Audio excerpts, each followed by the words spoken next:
नमस्कार दोस्तों, आज के वीडियो में मैं आप सभी को एक कहानी सुनाना चाहता हूँ। कहानी है हमारी इंडियन कार इंडस्ट्री के बारे में। इंडियन रोड्स पे कार्स का इंसेप्शन तो 1897 में हो चुका था, मगर इंडियन कार्स का एवोल्यूशन होता है 1930s में। 1897 में जो कार्स आती थी वो इंपोर्ट्स हुआ करती थी और काफ़ी महंगी हुआ करती थी। ये भारतीय आम आदमी इन कार्स को खरीद नहीं पाता था और केवल हाई क्लास लोग ही इन कार्स को खरीद सकते थे। इसलिए साल 1930 में हमारे बिजनेस टाइकून्स ने एक आइडिया पिच करते हैं कि क्यों ना हम अपनी खुद की एक स्वदेशी कार बनाएं। इंडियन कार मार्केट को वो बहुत बड़ा मार्केट देखते हैं इन टर्म्स ऑफ सेल। उनके इन प्रयासों की वजह से आज की डेट में इंडियन कार मार्केट सबसे थर्ड लार्जेस्ट कार मार्केट है in the world in terms of sale. तो चलिए इतिहास के पन्नों को थोड़ा पलटाते हैं और आज की कहानी हम शुरू करते हैं। साल था 1930। इंडियन रोड पे जो कार्स चल रही थी वो सारी इंपोर्ट्स थी और काफ़ी महंगी हुआ करती थी और इसलिए आम आदमी इन कार्स को खरीद नहीं पाता था। 1933 तक इंडियन सब कॉन्टिनेंट में कुछ 1,21,400 फोर व्हीलर्स चल रही थी, जिसमें 62,000 कार्स थी, 30,000 बसेस थी और कुछ 7 से 8,000 ट्रक्स इंडियन सब कॉन्टिनेंट पे चल रहे थे। मगर ये सारे फोर व्हीलर्स इंपोर्ट्स हुआ करते थे और काफ़ी सारी बाहर की कंपनियों ने इंडिया में अपनी फैक्ट्री और अपना असेंबली स्टेशन सेटअप कर लिया था। जैसे फोर्ड मोटर कंपनी 31 जुलाई 1926 को इनकॉर्पोरेट कर दी जाती है इंडिया में as Ford India. General Motors ने भी अपनी फैक्ट्री सेटअप कर चुकी थी इंडिया में और वो यहाँ इंपोर्ट्स करा करते थे। ग्राहम पेज और ऐसी बहुत सारी कार कंपनीज इंडिया में अपनी फैक्ट्रीज और अपने पोर्ट्स सेटअप कर चुके थे। मगर हमारे बिजनेसमैन ने इस मार्केट को एक बहुत बड़ा मार्केट समझा और सबसे पहले बिजनेस टाइकून श्री वालचंद हीराचंद दोशी ने एक प्रयास किया कि भारतीय लोगों को एक स्वदेशी कार मिल सके। सो वालचंद हीराचंद दोशी सबसे पहले जाते हैं एक कोलैबोरेशन करने के लिए जीएम मोटर्स के पास, मगर जनरल मोटर्स उनको मना कर देते हैं क्योंकि उनको ऑलरेडी यहाँ पे प्लांट सेटअप चल रहा था। फिर वालचंद हीराचंद दोशी जाते हैं हेनरी फोर्ड के पास। हेनरी फोर्ड भी उनको मना कर देते हैं क्योंकि उस टाइम इंडियन सब कॉन्टिनेंट ब्रिटिश कॉमनवेल्थ का पार्ट था, यानी कि इंडिया को इंडिपेंडेंस अभी नहीं मिली थी और जितनी भी ब्रिटिश कॉमनवेल्थ की कार सेल्स हैं वो उस टाइम फोर्ड कनाडा देख रहा था। जब वालचंद हीराचंद दोशी फोर्ड कनाडा कंपनी पहुंचते हैं तो उनको वहां से भी नकारा जाता है, ना मिलती है, क्योंकि ऑलरेडी फोर्ड मोटर कंपनी ने अपने कार प्लांट सेटअप कर चुका था। उसके बाद वालचंद हीराचंद दोशी जाते हैं अमेरिकन कार मेकर के पास जिसका नाम रहता है क्रिसलर कॉर्पोरेशन, और 1940 में वालचंद हीराचंद दोशी और क्रिसलर कॉर्पोरेशन एक कोलैबोरेशन डील साइन करते हैं।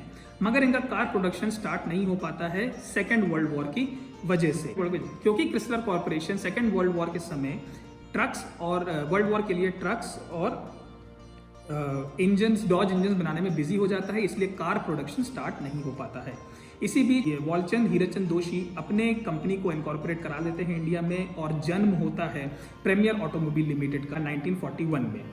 दूसरी ओर एक और बिजनेसमैन जिनका नाम था श्री घनश्याम दास बिरला जी, जो कि महात्मा गांधी जी के बहुत अच्छे दोस्त थे, वो भी अपनी कंपनी इनकॉर्पोरेट कराते हैं गुजरात में और जन्म होता है 1942 में हिंदुस्तान मोटर्स का। मगर इनका कार प्रोडक्शन भी स्टार्ट नहीं हो पाता है वर्ल्ड वॉर की वजह से। एक और बिजनेसमैन जिनका नाम था श्री JRD टाटा, वो भी अपनी कंपनी को इनकॉर्पोरेट करा देते हैं और जन्म होता है Tata engineering and locomotive company यानी टेल्को का 1945 में। दूसरी तरफ लुधियाना में भी एक और कंपनी इनकॉर्पोरेट होती है जिसका नाम रहता है महिंद्रा एंड मोहम्मद 1945 में। मगर इन सभी कार कंपनीज का प्रोडक्शन स्टार्ट नहीं हो पाता है वर्ल्ड वॉर की वजह से। 1945 के बाद Indian independence on the brink रहता है, ऑन द होराइजन रहता है, इसलिए कार प्रोडक्शन तो नहीं हो पाता है। मगर 1947 में भारत को आज़ादी मिल जाती है। आज़ादी के साथ आता है पार्टीशन और ये सारी कार कंपनीज का जो वर्क फोर्स रहता है वो पलायन शुरू कर देता है और कुछ 12 मिलियन पीपल और कुछ 12 मिलियन लोग इंडिया से वेस्ट पाकिस्तान और ईस्ट पाकिस्तान पलायन करते हैं। तो 1947 में भी इन सब कंपनीज का कार प्रोडक्शन स्टार्ट नहीं हो पाता है। साल आता है 1948 जब पलायन बंद होता है, वर्क फोर्स थोड़ा स्टेबल होता है। अगर 1948 में काफ़ी चेंजेस हो जाते हैं इन कंपनियों में। महिंद्रा एंड मोहम्मद अब बन जाती है महिंद्रा एंड महिंद्रा, क्योंकि सर मलिक गुलाम मोहम्मद पाकिस्तान चले जाते हैं पाकिस्तान के फाइनेंस मिनिस्टर बनने के लिए। दूसरी ओर हिंदुस्तान मोटर्स भी अपना फैक्ट्री सेटअप कर लेते हैं वेस्ट बंगाल में, और प्रीमियर ऑटोमोबाइल लिमिटेड भी अपना फैक्ट्री सेटअप कर लेती है बॉम्बे में सन 1948 में। 1949 में हिंदुस्तान मोटर्स 2 डील साइन करती है अमेरिकन कार मेकर स्टूडबेकर के साथ, और दूसरी डील साइन करती है मॉरिस मोटर्स के साथ। दोनों कंपनीज मिलके निकालती है हिंदुस्तान 10, जो उनकी फर्स्ट कार रहती है इस कोलैबोरेशन की। हिंदुस्तान 10 को उतना अच्छा रिस्पांस नहीं मिलता है, इसलिए 1950 के बाद एक और कार निकाली जाती है दोनों कंपनी की डील से, और वो रहती है हिंदुस्तान 14, जो कि ₹10,000 की सेल प्राइस पे लॉन्च की जाती है इंडिया पे। हिंदुस्तान मोटर्स और स्टूडबेकर असेंबल और सेल करते हैं काफ़ी सारी कारें, जिसमें स्टूडबेकर चैंपियन और रीगल डीलक्स को भी लॉन्च करते हैं वो 11,000 और कुछ 12,000 के सेल प्राइस।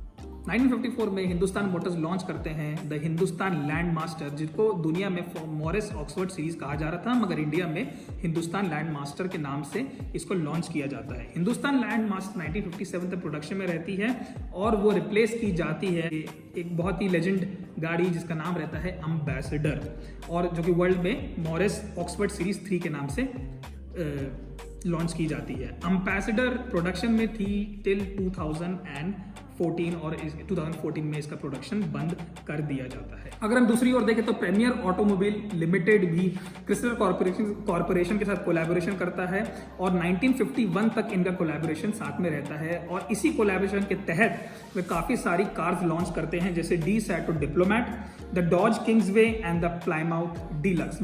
मगर इनका जो सेल प्राइस रहता है वो काफ़ी सिमिलर रहता है, जैसे D-Sato डिप्लोमैट का रहता है 15,275, डॉज किंग्सवे का रहता है ₹15,175, और प्लायमाउथ डीलक्स का रहता है ₹15,075। इनका सेल प्राइसेस रहता है, जो कि आपस में ही एक कंपिटिटिव मार्केट बना देती हैं, जिसकी वजह से PAL की सेल्स गिरते रहती हैं। इन गिरती हुई सेल्स को देखते हुए प्रीमियर ऑटोमोबाइल लिमिटेड एक आइडिया अपनाता है, और वो डोर नॉक करते हैं यूरोपियन कार कंपनी फिएट की, और फिएट कार कंपनी और प्रीमियर ऑटोमोबाइल्स एक डील साइन करते हैं, और इंडिया में लॉन्च होती है द फिएट 500C। इस कार को प्रीमियर ऑटोमोबाइल लॉन्च करता है ₹5400 में, जो कि काफ़ी किफ़ायती रहती है। इस कार का सेल प्राइस देखते हुए अब भारतीय आम आदमी को लग रहा था कि उनके घर में भी कार्स आ सकती है, मगर इस कार के भी काफ़ी शॉर्टकमिंग्स रहते हैं। इसकी साइज़ बहुत छोटी रहती है, जो कि इंडियन जॉइंट फैमिली को अक्यूमुलेट करने में कामयाब रहती है। इसी नाकामी को देखते हुए फिएट और PAL फिर से लॉन्च करता है 1100D 1954 में, जो कि काफ़ी हिट साबित होती है, और इसका प्रोडक्शन रहता है 1965 तक। उसके बाद फिएट और PAL फिर से लॉन्च करते हैं द फिएट 1100D, जिसका प्रोडक्शन 2001 तक रहता है। इस मार्केट को देखते हुए टेल्को भी अब ऑटोमोबाइल इंडस्ट्री के मार्केट में आता है, और वो 2 डील साइन करता है। एक डील जर्मन कार कंपनीज के साथ, जिसका नाम रहता है डाइमलर बेंज के साथ टेल्को साइन करता है ट्रक्स बनाने के लिए, और ब्रिटिश कार कंपनीज जैसे रोवर्स और सिंगर्स के साथ टेल्को डील साइन करता है रोवर कार्स बनाने के लिए। वहीं महिंद्रा भी डील साइन करते हैं विलीज के साथ, विली जीप लॉन्च करने के लिए, विली जीप CJ3B लॉन्च करने के लिए, और वो ऐतिहासिक महिंद्रा जीप को लॉन्च करते हैं इंडिया में। इसी बीच ऑटोमोबाइल इंडस्ट्री का इतना एक्सपेंशन देखने के बाद एक और बिजनेसमैन अब इस इंडस्ट्री में आते हैं, जिनका नाम रहता है श्री रघुनंदन दास सरन जी, जो कि जवाहरलाल नेहरू जी के काफ़ी अच्छी दोस्त रहते हैं। वो अपना एक प्लांट सेटअप करते हैं मद्रास में, और ऑस्टिन कार्स के साथ डील साइन करते हैं कोलैबोरेशन की, और दोनों मिल के ऑस्टिन A40 कार्स को लॉन्च करते हैं। श्री रघुनंदन दास सरन जी अपनी कार कंपनी को इनकॉर्पोरेट कराते हैं, जिसको वो अशोक मोटर्स के नाम से इनकॉर्पोरेशन होता है 1948 में, और ऑस्टिन A40 को इंडिया में लॉन्च किया जाता है। इनिशियली वो कार्स बनाते हैं, मगर फिर अपना फोकस डाइवर्ट करते हैं ट्रक्स बनाने के लिए, और लेलैंड ट्रक्स भारत में इंट्रोड्यूस होता है अशोक लेलैंड के नाम से।